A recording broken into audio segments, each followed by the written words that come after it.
जय हिंद प्यारे दोस्तों। आप सभी का स्वागत है एक बार फिर से शाक्या जी जीके क्लासेस में। अगर आप लोग भी दोस्तों गणित में 25 में से 25 स्कोर करना चाहते हो ना, तो आज की क्लास के ये सारे सवाल अटेंड कर लो दोस्तों। अरे भाई, हर शिफ्ट में यही सवाल आ रहे, डाटा बदल बदल कर यही सवाल पूछा जा रहा है। अगर आपका पेपर कल 20 तारीख को है तो आपको यही सवाल आपके कल के पेपर में देखने को मिलेंगे। अगर आपका 21 तारीख या 25 तारीख को है तो भी आपको यही सवाल देखने को मिलने वाले हैं। ठीक है, ये एक्सपेक्टेड पेपर 4 है। अगर आप ये सारे सवाल अटेंड कर लेते हो तो आपको एग्जाम में कोई भी दिक्कत नहीं हासिल करनी पड़ेगी गणित वाले पेपर में दोस्तों। ठीक है, आप आसानी से सारे सवाल बना ले जाओगे। शुरुआत करेंगे पहले सवाल के साथ। एक फल विक्रेता को 1 रुपए में 12 संतरे बेचने पर 20% का लाभ होता है, तो 4 रुपए में कितने संतरे बेचे कि उसको 25% का लाभ हो। बताइए सवाल करके क्या होगा इसका आंसर। एक बार जल्दी से कमेंट कर देंगे कि आपका पेपर किस डेट में, किस शिफ्ट में और अभी तक एडमिट कार्ड जारी हुआ या नहीं। देखो, ऐसे सवालों को बनाने में के लिए दोस्तों हमें क्या करना है दोस्तों, रुपए में वस्तु का भाग देना है। किसमें? रुपए में वस्तु का भाग देना है। एक क्वेश्चन मैं करवाऊंगा और दूसरा क्वेश्चन आपको प्रैक्टिस करके आंसर करना कमेंट बॉक्स में। ठीक है, होमवर्क के रूप में मिलेगा आपको एक क्वेश्चन। ऐसा पूरे क्लास में यही होने वाला है। बहुत ही अच्छे से हम क्वेश्चन को सोल्व करेंगे। ठीक है, तो देखो, 1 रुपए में 12 संतरे बेचे उसने, तो उसको 20% का प्रॉफिट यानी 120 का लाभ हुआ है। फिर इधर वो क्या कह रहा है कि वो 4 रुपए में कितने संतरे बेचे, मतलब नंबर ऑफ संतरे कितने बेचे कि उसको 25% का प्रॉफिट हो, यानी 125। अब आपको थोड़ा सा कैलकुलेशन करनी है दोस्तों। ठीक है, देखो दोस्तों, 5 की टेबल से ये जाएगा 24 बार और 5 की टेबल से ये जाएगा 25 बार। अब आपको पता है, देखो ये 12 और 24 इधर गुणा में है, तो इधर आके क्या आ जाएंगे, ये भाग में आ जाएंगे। ठीक है, तो ये कुछ अब ऐसा दिखेगा, 4 गुणा 12 गुणा यहाँ पे 24 और भाग में नीचे क्या लिखेगा, 25 देखने को मिलेगा। 25, क्योंकि हमें एन का मान निकालना है ना दोस्तों। ठीक है, अब ये कैलकुलेशन करनी है। अब आपको पता है कि ये नीचे 25 है और ऊपर ऐसे नंबर है, मतलब ये काट नहीं पाएगा, यानी पॉइंट में ही आंसर आएगा। तो आप ऑप्शन नंबर बी टिक कर लोगे स्मार्ट तरीका लगाकर। ठीक है मेरे भाई, बाकी जिसको सॉल्व करना है वो सॉल्व कर सकता है मेरे भाई। ठीक है, 24×4 = 96 × 12 करके आप इसको सॉल्व कर सकते हैं और आंसर निकाल सकते हैं। जब आपको दोस्तों आंसर पता ही चल रहा है, फिर आप पूरा ही सॉल्व क्यों करोगे, है ना। आपको पता है ये 25 इसको काट नहीं पाएगा, यानी पॉइंट में आंसर आएगा। ठीक है, तो चलिए ये वाला क्वेश्चन बताएंगे होमवर्क में करके। सभी विद्यार्थी एक बार ये क्वेश्चन होमवर्क में करके बताएंगे कितने स्टूडेंट इसको सही कर पाते हैं, देखते हैं। ठीक है, ये रहा आपकी स्क्रीन पर अगला सवाल। चलिए क्वेश्चन नंबर 3। अगर आप ये सारे सवाल अटेंड कर लोगे तो आपको कल के पेपर में यही सवाल देखने को मिलने वाले, ये तो फिक्स है। ठीक है, ए एक काम को 12 दिन में और बी उसी काम को 24 दिन में करता है। यदि दोनों मिल जाते हैं तो वो इस काम का 1/3 भाग कितने दिन में पूरा कर लेंगे। देखो, ए इस काम को कितने दिन में कर रहा है, 12 दिन में कर रहा है। वहीं पर ये 20 काम को कितने दिन में कर रहा है मेरे भाई, 24 दिन में कर रहा है। तो इनसे कटने वाला नंबर यानी इनका टोटल वर्क, इनका एलसीएम, तो कितना हो जाएगा, 24 हो जाएगा। तो ए की क्षमता 2 आ रही है और बी की क्षमता 1 आ रही है। अब वो कह रहा है अगर दोनों मिलते हैं, दोनों को मिलने की, तीनों की, दोनों की क्षमता कितनी हो रही है, 3 की क्षमता हो रही है। अगर दोनों मिलते हैं तो 24 काम का 1/3 भाग कितने दिन में पूरा हो जाएगा। देखो 24 टोटल काम है। ठीक है, इसको मतलब तीन की क्षमता है, इसको करना है, लेकिन इसका कितना काम करना है, 1/3 भाग ही करना है, 1/3 भाग ही करना है दोस्तों। ठीक है, 3 की टेबल से काटोगे, 3×8 = 24, 8/3 आया दोस्तों। कितना आया दोस्तों, 8/3। अब आपको पता है ये फिर से पॉइंट में फंसेगा, और जब एक ही ऑप्शन पॉइंट वाला है तो हम इसको पूरा ही सॉल्व क्यों करें, हमें पता चल चुका है कि इसमें ये पॉइंट में आने वाला है। ठीक है मेरे भाई, तो मैं पूरी उम्मीद करूंगा कि ये सवाल आप सभी ने बना लिया। अगर आपको ये सवाल आ गया कैसे करना है, तो प्लीज़ मुझे इसका आंसर कमेंट के माध्यम से बता कर दीजिए। सभी विद्यार्थी इसका आंसर कमेंट बॉक्स में देंगे। कितने स्टूडेंट कर पाएंगे इस सवाल को, प्लीज़ कमेंट जरूर करना। ठीक है, देखो अगर आप चैनल पर पहली बार विजिट कर रहे हो, अगर आप चाहते हो कि ऐसी क्लास कंटिन्यू रहे, तो प्लीज़ वीडियो चैनल को सब्सक्राइब करके बेल नोटिफिकेशन बेल को जरूर प्रेस करें, ताकि आने वाले हर नई वीडियो का नोटिफिकेशन सबसे पहले आपको ही देगा यूट्यूब। देखो, इनकम और एक्सपेंडिचर में एक ऐसा क्वेश्चन आ रहा है। एक व्यक्ति अपनी इनकम का 20% बड़े बेटे को देता है और शेष राशि का 30% अपने छोटे बेटे को देता है। ठीक है, और शेष का जो बचा हुआ ना 10% वो अपने ट्रस्ट को दान करता है। इसके बाद उसके पास कितने रुपए बचते हैं, एक कितने 10,080 रुपये बचते हैं। तो उसकी कुल इनकम आपसे पूछिए। क्या कुल इनकम आपको पता है कितनी है? कुल इनकम हमें नहीं पता, ये हमने मान ली X रुपये की कोई इनकम रही होगी। तो 20% की फ्रैक्शन, देखो अगर आप इसको सॉल्व करोगे बहुत जल्दी सॉल्व हो जाएगा। देखो, अगर आप 100 से करना चाहो तो 100 से कर लो, छोटी छोटी वैल्यूज लिखना चाहते हो तो छोटी छोटी वैल्यूज से लिख लो। 20% की फ्रैक्शन वैल्यू 1/5 होती है, यानी 5 में से 1 रुपये दान में कर दे तो 4 बचेगा। ठीक है, फिर 30% की फ्रैक्शन वैल्यू कितनी होती है, 3/10 होती है, यानी 10 रुपये में से 3 रुपये दान कर देगा, मतलब छोटे बेटे को दे देगा, 7 रुपये बचेगा। फिर वो कह रहा है 10% दान कर रहा है, यानी 1/10 होती है, 10 रुपये में से 1 रुपये दान कर रहा है तो कितना, 9 रुपये बचेगा। लेकिन वो क्वेश्चन कह रहा है 10,080 रुपये बचे उसके पास। ठीक है, अब ये आप नंबर लाइन पे सॉल्व कर सकते हो। क्या सॉल्यूशन आ रहा है, 9 की टेबल से काटो, कितनी बचेगा, 9 × 1 = 9, 1 बचेगा, 9 × 1 = 9, 9 दूनी 18, ये गया इतनी बार। और देखो 7 चौके 28 होता है, और आपको पता है 28 चौके 112 होता है, ये 40 बार गया। 10 दाएं 100, 100 पंचे 500। अब आपको करना कुछ नहीं है, 500 गुणा 40 करना है। आपको पता है 20,000 आएगा, क्योंकि 3 जीरो इधर के भी लगने हैं। ठीक है, तो 20,000 इसका आंसर है, ऑप्शन नंबर बी। तो मैं पूरी उम्मीद करूंगा ये सवाल सभी ने बना लिया होगा, इससे बेस्ट कुछ नहीं होगा दोस्तों। ठीक है, तो ये सवाल आप लोगों का होमवर्क में। देखो मेरे भाई एक रिक्वेस्ट है, जितने भी क्वेश्चन आपको होमवर्क में दिए जाते हैं आप सीख कर उनका आंसर तो कमेंट बॉक्स में कर सकते हो ना। भाई एक क्वेश्चन मैं सिखा रहा हूँ, देखो एग्जाम टाइम भी सिखा रहा हूँ। बाकी कुछ दोस्तों एग्जाम टाइम तो दोस्तों फटाफट से कर देते हैं सॉल्यूशन, लेकिन मैं आपको सिखा के एक क्वेश्चन होमवर्क में दे रहा हूँ, तो आपका ही फायदा होगा ना इसमें। तो 20,000 रुपए की राशि पर 20% वार्षिक दर से 1.5 वर्ष का चक्रवृद्धि ब्याज का अंतर ज्ञात कीजिए यदि ब्याज की गणना एक बार वार्षिक और एक बार अर्धवार्षिक की जाती हो। बहुत बहुत इंपॉर्टेंट है दोस्तों।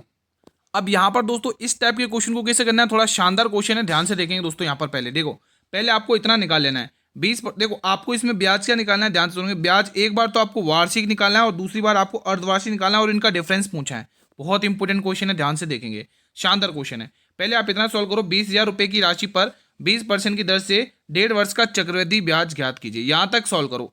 ठीक है, 1.5 वर्ष का अपन ब्याज निकाल लेते हैं चक्रवृद्धि। देखो दोस्तों इसका एक सिंपल सा फॉर्मूला होता है मिश्र धन। देखो बहुत जल्दी क्वेश्चन होगा, मिश्र धन बराबर मूलधन गुणा रेट प्लस आर अपॉन में 100। बस इतना सा करना है। ठीक है दोस्तों, कुछ नहीं करना, बस इतना सा करना है। मूलधन आपके पास कितना है, 20,000 रुपये है, 20,000 रुपये है, और 100 ऐसा कैसे ही 100 प्लस आर। 100 प्लस आर का मतलब क्या है मेरे भाई, ध्यान से देखेंगे और ध्यान से सुनेंगे दोस्तों। ठीक है, 100 प्लस आर। 100 प्लस आर का मतलब क्या है कि एक 20% तो रेट है, उसको 100 में ऐड करना है, तो 120 हो गया। कितना हो गया मेरे भाई, 120/100 हो गया। ठीक है, अब यहाँ पर देखेंगे मल्टीप्लाई। अब आगे देखो, आपको 1.5 वर्ष दिए ना, 1 साल का तो आपने लिख लिया। अब 1.5 वर्ष, अब आपको मतलब 6 महीने का और लिखना है, मतलब आधा और लिखना है। तो रेट को हम आधी कर देंगे, 20 की आधी 10%, तो 110% यहाँ पर लिखना है। यहाँ पर 100 प्लस आर किया था ना, तो यहाँ पे भी 100 प्लस 10 किया तो 110। ये आपका निकल जाएगा 1.5 वर्ष का दोस्तों चक्रवृद्धि ब्याज। तो यहाँ पर कितना आ रहा है, 1.5 वर्ष का चक्रवृद्धि ब्याज अपन निकाल लेते हैं। देखो 4 जीरो से आप लोग ये 4 जीरो हटा लोगे, देखो 12 दूनी 40, यानी 240 यहाँ पे आ गया, एक जीरो है ना इसके पास, तो 240 गुणा 110 कर लेना है।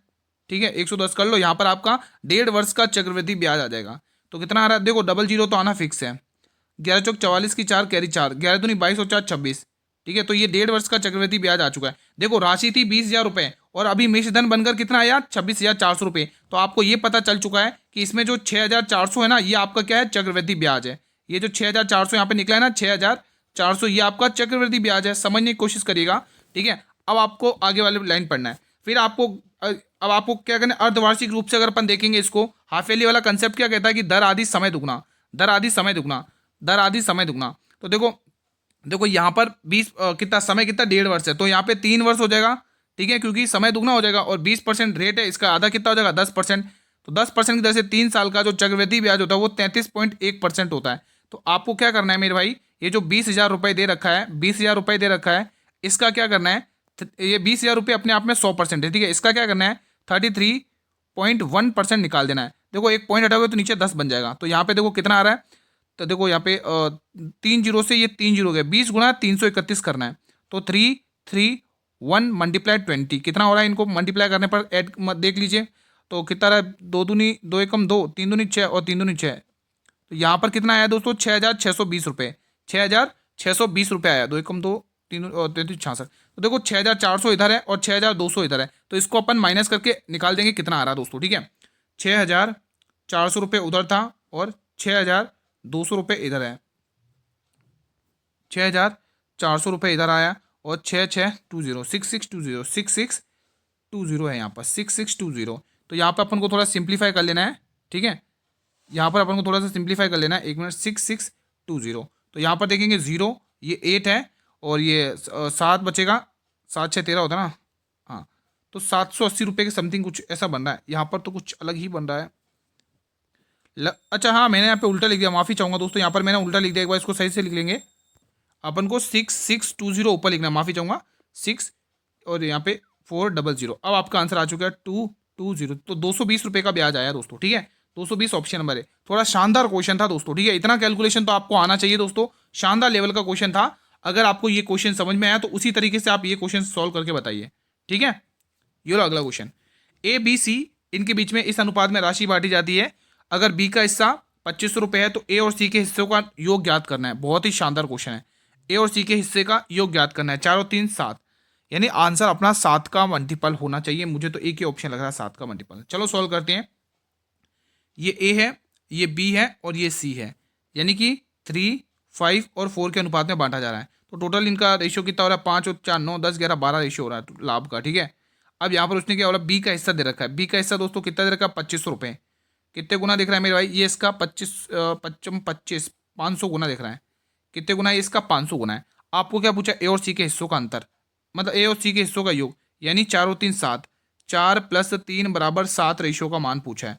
तो 7 गुणा 2500, 25 7 175 होता है ना? यही तो पूछा, 4 और 3 7।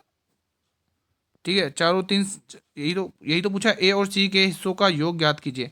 4 और 3 7 का ही मान तो पूछा है। तो और आपको नहीं, 500 गुना है ना, ये तो इसका 500 गुना करना है। 500 गुना करना है, तो 500 गुणा 7 7 5 35, ₹3500 आया। तो मैंने कहा था ना दोस्तों, आप इसका मतलब मल्टीपल भी चेक कर सकते हो। ठीक है, अगर आपको ये क्वेश्चन समझ में आ गया तो ये क्वेश्चन आप लोग मुझे होमवर्क में करके बताइए। यही है क्या? नहीं, ये साझेदारी वाला है ना? नहीं, वाई को इतने रुपए मिले, हाँ यही है क्वेश्चन। ठीक है, तो प्लीज़ आंसर दीजिएगा कमेंट बॉक्स में। अब एक ये सवाल है, सॉल्व करेंगे। देखो, दो संख्याओं का मैसेपेयर 12 है, लेसेपेयर 72 है, तो एक संख्या इतनी है, एक 24 है, दूसरी संख्या ज्ञात कीजिए। यानी 24 72 और 32 36। ऑप्शन नंबर ए, दो संख्याओं का गुणनफल उनके लहसे और मैसे के गुणनफल के बराबर होता है। ये है कंसेप्ट। अब ये है आंसर सॉल्यूशन। तो लहसे और देखो, एक संख्या ए नाम की हमें निकालनी है, बी नाम की हमें कितनी दे रखी है? 24। एक संख्या दे रखी है। तो दोस्तों लेसेपेयर 72 है और मैसे पे कितना है? 12 है। तो यहाँ पे थोड़ा सिंप्लीफाई कर लो।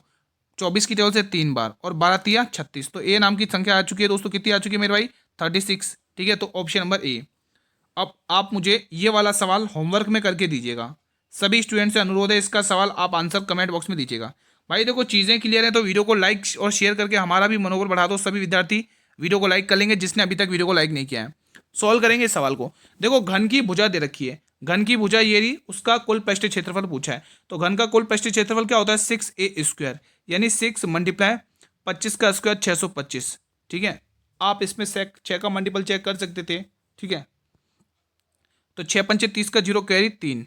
ठीक है, 6 दूनी 12 3 15, 50 आएगा लास्ट में। ठीक है, एक कैरी 6 36 37 37, तो 50 आएगा आंसर। यानी ऑप्शन नंबर डी आपको टिक कर लेना। चलिए, ये सवाल आप मुझे होमवर्क में बनाकर दीजिए। अगर वो सवाल आ गया ना, तो आप एक बार ये सवाल मुझे होमवर्क में करके दीजिएगा। ये रहा अगला सवाल। एक नाव धारा के अनुकूल 24 किलोमीटर घंटे की दूरी 2 घंटे में। देखो, आपके पास दूरी है, आपके पास समय है, क्या चाल नहीं निकाल सकते अपन? बिल्कुल निकाल सकते हैं। और धारा के प्रतिकूल 4 घंटे में तय करता है। मतलब कि वही दूरी को, उसी दूरी को दोस्तों, मतलब इसी 24 किलोमीटर की दूरी को 4 घंटे में तय करता है, वो भी धारा के प्रतिकूल यानी विपरीत दिशा में। तो शांत जल में नाव की चाल ज्ञात कीजिए। तो जब भी ऐसा आता है दोस्तों, तो मैंने हमेशा कहा ये रेशियो आपको बना लेना है।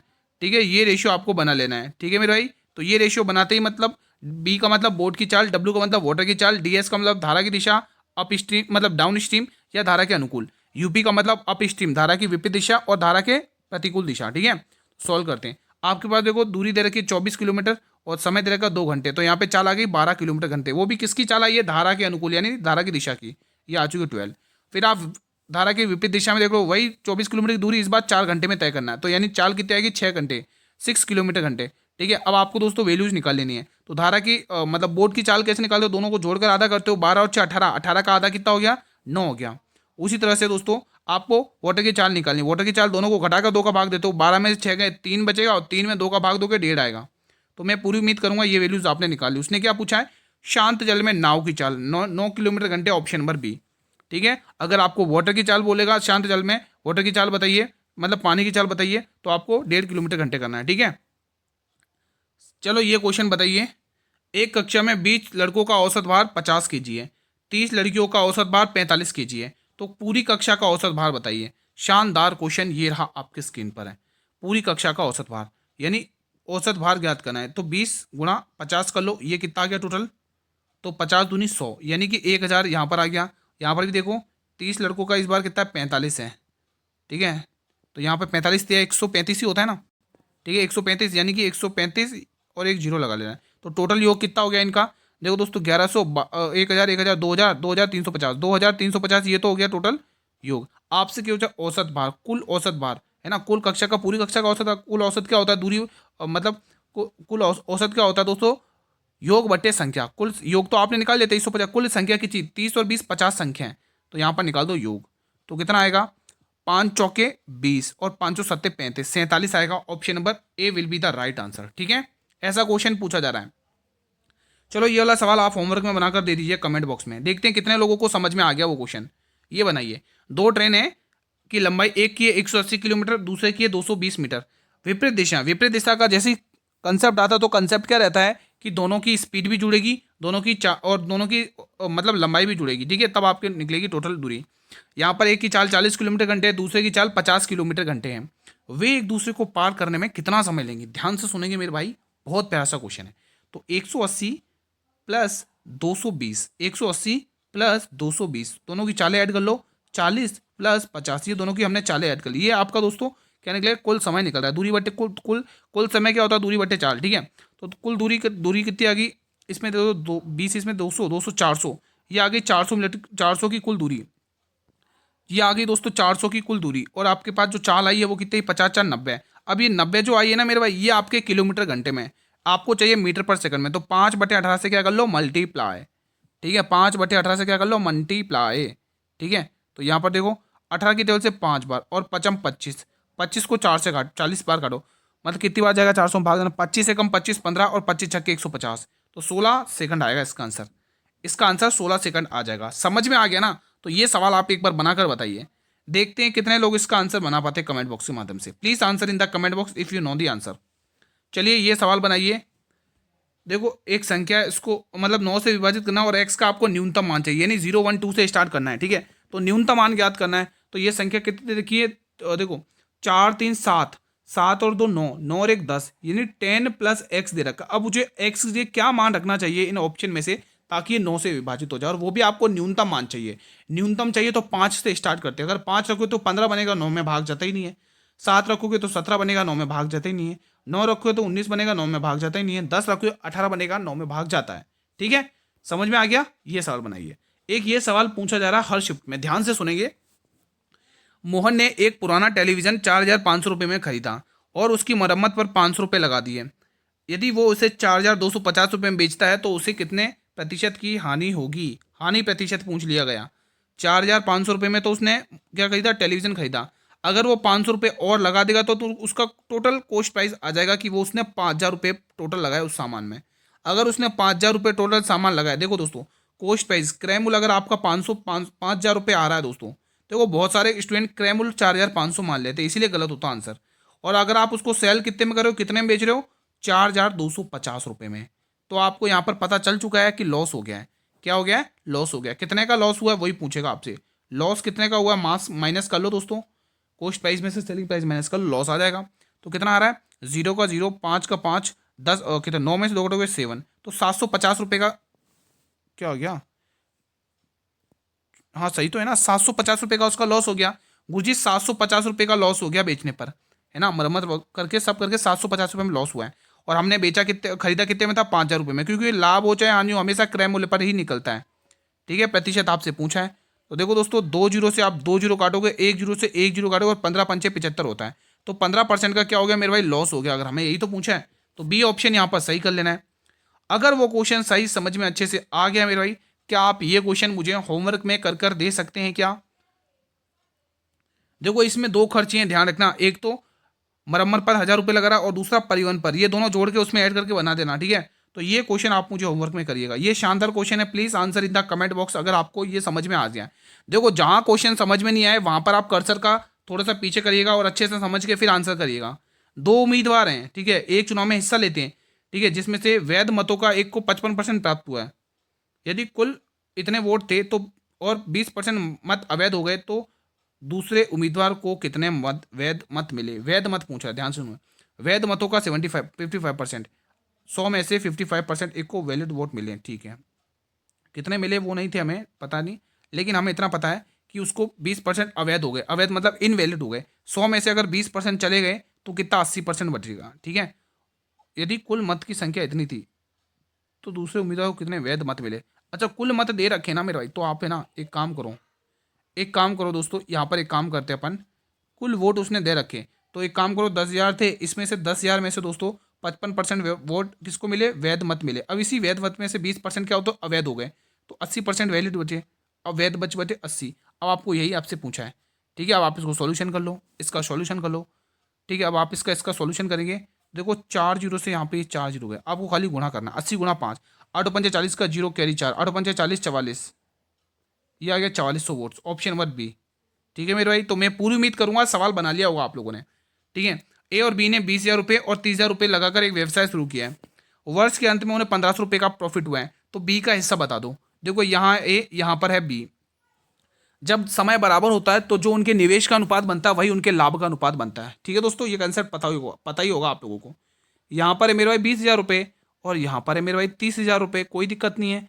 अगर आप इनको थोड़ा सिंप्लीफाई कर लोगे तो यहाँ पर देखोगे 4 जीरो से ये 4 जीरो गए, तो रेशियो कितना बना इनके प्रॉफिट का 3:2, तो ये टोटल रेशियो कितना हो गया 5 रेशियो, ठीक है। और हमारा लाभ कितना हो गया 5 रेशियो का, लेकिन वो कह रहा 1,500 रुपये का लाभ हुआ, तो 5 का मान दे रखा है 15,000 रुपये, 1,500 नहीं 15,000 रुपये, ठीक है। तो यहाँ पर कितने गुना, 3,000 गुना, कितने गुना आ गया 3,000 गुना, ठीक है। आपसे किसका मान पूछा, बी का लाभ, बी का मान पूछा है, तो इसको 3,000 से गुणा कर लो, आंसर आ चुका है ऑप्शन नंबर बी। तो मैं पूरी उम्मीद करूंगा कि ये सवाल भी आप सभी ने बना लिया होगा आसानी से, ठीक है। अगर ये सवाल सही में अगर आपने बना लिया तो ये सवाल बना सकते हैं क्या आप लोग, ये सवाल बना सकते हैं क्या। देखो ए ने लगा दिए 45,000 रुपये पूंजी लगा के व्यवसाय शुरू किया, 3 महीने के बाद बी शामिल हो जाता है 60,000 रुपये लगाकर, ठीक है। 3 महीने के बाद तो उसमें उसमें शामिल हो गया, तो वर्ष के अंत में उन्हें कुल लाभ का अनुपात बांटना है। बताइए दोस्तों कैसे सोल्व करेंगे। चलिए दोस्तों ये आंसर आप मुझे कमेंट बॉक्स में करके बताएंगे इसका क्या रेशियो बना है, ठीक है। एक प्यारा सा क्वेश्चन आपको होमवर्क दिया है, देखते हैं कितने स्टूडेंट यहाँ तक पहुँचते हैं और इसका आंसर करते हैं कमेंट के माध्यम से। देखो ये वाला क्वेश्चन तो जरूर करना, बहुत ही शानदार क्वेश्चन है दोस्तों, प्लीज़ आंसर करना कमेंट बॉक्स में और जरूर बताना कि कौन से क्वेश्चन का आपने होमवर्क किया है, ठीक है। फिलहाल आज का सेशन मैं यहीं पर वाइंड अप करता हूँ, कैसा रहा रिवीजन आप लोग मुझे एक प्यारा सा कमेंट करके बताइए, ठीक है। शानदार क्वेश्चन, आज सारे के सारे इसी टाइप से क्वेश्चन पूछे हैं डेली की शिफ्टों में। कल जिसका भी 20 तारीख को पेपर है वो जरूर देखिएगा, ठीक है। वीडियो पसंद आई तो वीडियो को लाइक करके हमारा भी मनोबल बढ़ा देंगे, सभी विद्यार्थी एक बार वीडियो को लाइक कर लेंगे और शेयर करिए फेसबुक, व्हाट्सअप, इंस्टाग्राम, टेलीग्राम, जिस प्लेटफॉर्म तक आपकी रीच है वहाँ तक वीडियो को शेयर करिए। जिनका भी आने वाली डेट्स में पेपर है मेरे भाई उन तक तो शेयर कर दें, ठीक है। चैनल पर नए हो तो चैनल को सब्सक्राइब करके बेल नोटिफिकेशन बेल को प्रेस कर लो, ताकि आने वाले हर एक नई वीडियो का नोटिफिकेशन यूट्यूब सबसे पहले प्रोवाइड कर दें। देखो पीडीएफ आपको टेलीग्राम चैनल पर मिल जाएगी, जिसका लिंक मैंने इसी वीडियो के डिस्क्रिप्शन बॉक्स में दिया हुआ है, ठीक है, ज्वाइन कर लो। और इसके 1 घंटे बाद फुल पेपर सभी को अटेंड करना है, मिस नहीं करना है। वहीं से क्वेश्चन आ रहे हैं जो मैं डेली 8 बजे फुल पेपर करवा रहा हूँ। मिलते हैं नेक्स्ट क्लास में, तब तक जय हिंद, जय भारत, वंदे मातरम।